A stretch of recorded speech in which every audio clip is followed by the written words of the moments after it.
हमारा special ambrosia special pizza और pasta बहुत फेमस है, बहुत लोग पसंद करते हैं और हम खुद भी पसंद करते हैं। मेरी लाइफ में मुश्किलात तो बहुत ज़्यादा रही हैं, स्पेशली आप एक अंडर डेवलप कंट्री में as a special as a blind जो आप अगर स्टडी करते हो, काम करते हो, तो आपके लिए बहुत सारी मुश्किलात आती है। हमारी सोसाइटी में नेगेटिविटी बहुत ज़्यादा बढ़ती जा रही है, तो कभी आपने नेगेटिविटी को फेस किया है? यूँ ही नहीं होती हाथों की लकीरों के आगे उंगलियां, रब ने भी किस्मत से पहले मेहनत को लिख दिया है। आज मैं जिनकी बात करने जा रही हूँ वो कोई डिज़नी या फिक्शन कैरेक्टर नहीं, बल्कि एक हकीकी कहानी है, और ये कहानी मनाहिल की है।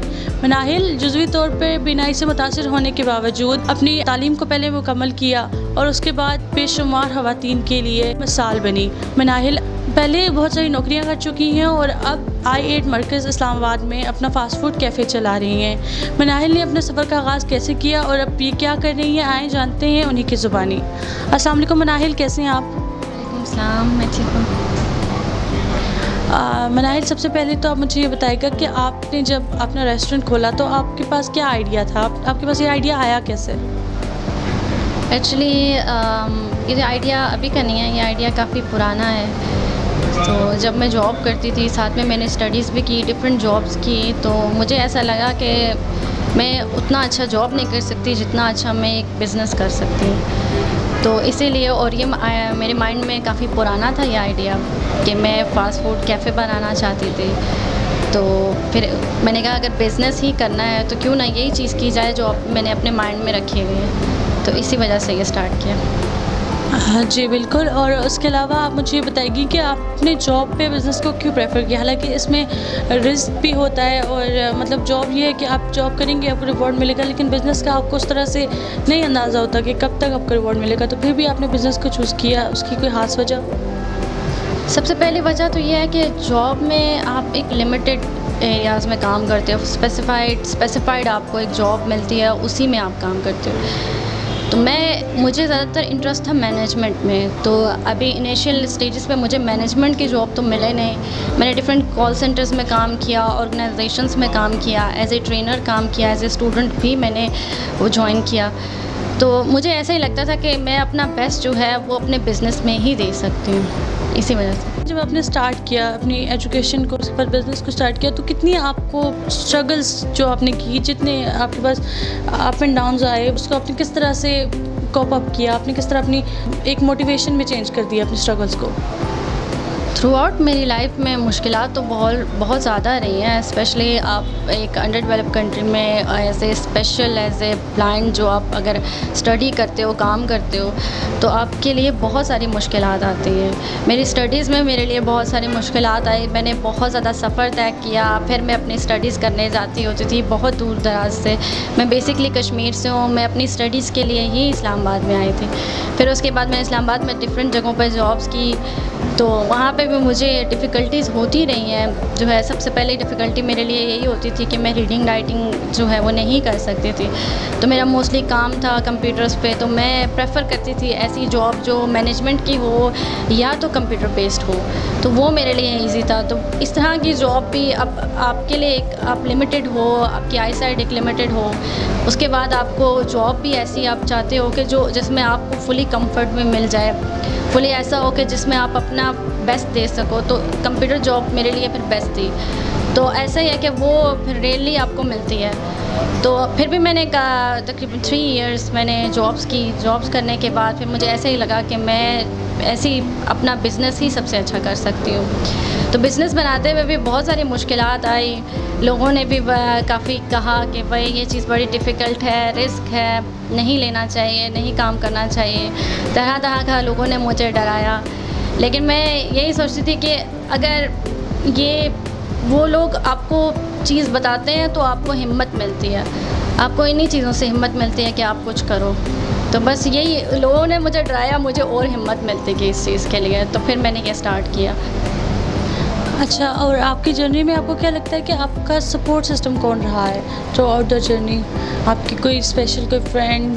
फैमिली तो सपोर्ट करती ही है, तो इतना बड़ा कदम उठाया जाता है, पर फ्रेंड्स वगैरह में, स्कूल, कॉलेजेस, यूनिवर्सिटी में कभी आपको लगा कि मेरे फ्रेंड्स मुझे बहुत अच्छे मिले हैं, कलीग्स अच्छे मिले हैं? बिल्कुल ऐसा ही है। मैं जब जॉब करती थी मेरी कोलीग्स ने मेरी बहुत हेल्प की, हर तरह से भी वो मेरे जहाँ भी मुझे डिफ़िकल्टीज़ होती, काम में मुझे डिफ़िकल्टीज़ होते, वो मुझे समझाते सिखाते। इवन मेरे इंस्ट्रक्टर भी थे जो मुझे सिखाते थे। और इसके अलावा फ्रेंड्स हैं, फ्रेंड्स ने थ्रू आउट मुझे चाइल्डहुड से अभी तक सपोर्ट किया। मेरे बचपन से लेके अभी तक वही फ्रेंड्स हैं जो शुरू में मेरे साथ स्कूल में साथ थे, तो उन्होंने थ्रू आउट मुझे इस चीज़ में सपोर्ट किया और फैमिली सपोर्ट तो मेरे साथ रही ही। हमारी सोसाइटी में नेगेटिविटी बहुत ज़्यादा बढ़ती जा रही है, तो कभी आपने नेगेटिविटी को फेस किया है या आप नेगेटिविटी को, क्रिटिसिज्म को किस तरह देखती हैं?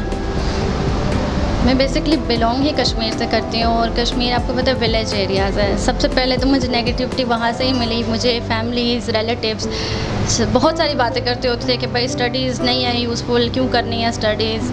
फिर भी मैंने कहा नहीं, स्टडीज़ नहीं छोड़नी चाहिए, चाहे कुछ भी हो जाए, चाहे लोग कुछ भी कहें, लेकिन अगर आप स्टडीज़ नहीं करोगे तो आप किसी मकाम पे नहीं पहुंच सकते।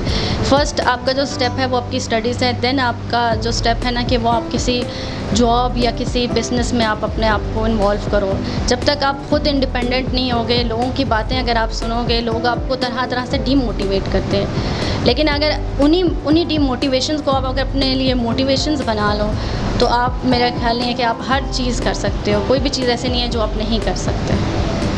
जी बिल्कुल। और उसके अलावा ये क्रिटिसिज्म और नेगेटिविटी की बात हो ही रही है, तो आप सोसाइटी को क्या मैसेज देना चाहेंगी कि ये क्रिटिसिज्म जो नेगेटिविटी फैलाते हैं और या बैड क्रिटिसिज्म करते हैं, इसकी वजह से इंसान डिमोटिवेट तो होता ही है, और उसके अलावा ये भी होता है कि कोई इंसान बिल्कुल हार मान के घर में ही बैठ जाता है। तो आप सोसाइटी को क्या कहना चाहेंगे इस मामले में? अक्सर लोग हार मान के आपसे कह रही हैं बैठ जाते हैं, लेकिन उनकी रीज़न एक ही होता है कि वो एक लिमिटेड एक सिनेरियो में काम कर रहे होते हैं और उसमें वो अपना बेस्ट नहीं दे पा रहे होते, इसलिए वो समझते हैं कि यार ये चीज़ हमारे लिए पॉसिबल नहीं है, तो वो गिव अप कर जाते हैं। मेरा मानना यही है कि अगर आप एक चीज़ में बेस्ट नहीं दे पा रहे हो तो आप एटलीस्ट दूसरी चीज़ को ज़रूर ट्राई करो। ये हो सकता है कि अल्लाह ताला ने हर इंसान को कोई ना कोई स्किल दिया होता है। अगर आप डिफरेंट चीज़ें ट्राई करोगे तो आपको पता चलेगा कि आपका स्किल ये है, तो उसमें आप अपना बेस्ट दे सकते हो।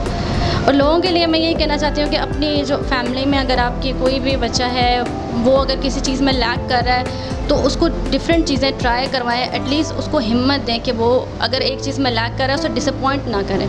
डिसअपॉइंट करेंगे तो वो पूरी लाइफ अपनी कुछ नहीं कर सकेगा। अगर आप उसको मोटिवेट करेंगे तो वो ज़रूर किसी काबिल हो जाएगा। जी, और उसके अलावा अगर बात करें आपकी कैफ़े की, तो आपके कैफ़े में क्या-क्या चीज़ें जो आपके मेन्यू में, हमें तो पता है लेकिन आप अपने ऑडियंस को अगर बताना चाहिए कि आपके मेन्यू में क्या-क्या चीज़ें हैं, और कौन सा ऐसा मेन्यू जो आपका सबसे ज़्यादा फेवरेट आपको लगता है कि ये मेरा पर्सनल फेवरेट है?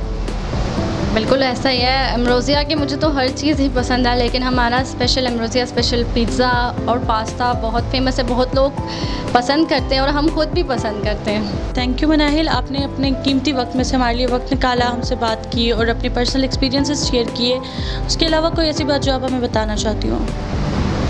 मैं बस यही कहना चाहती हूँ कि कोई भी इंसान है, चाहे वो टफ़ टाइम से गुज़र रहा है, चाहे जितनी भी डिफ़िकल्टी से गुज़र रहा है, हिम्मत नहीं आनी चाहिए, कोशिश ज़रूर करनी चाहिए और इंशाल्लाह अल्लाह आपकी ज़रूर हेल्प करेगा इस चीज़ में। जी इंशाल्लाह। और इसी के साथ मनाहिल की कहानी आप तक हमने पहुंचा दी। मनाहिल की कहानी सुन के ज़रूर आप लोगों में भी हिम्मत और हौसला आया होगा। मज़ीद इसी तरह के इंस्पायरिंग स्टोरीज़ जानने के लिए देखते रहें रिपोर्टर्स पाकिस्तान। अल्लाह हाफ़िज़।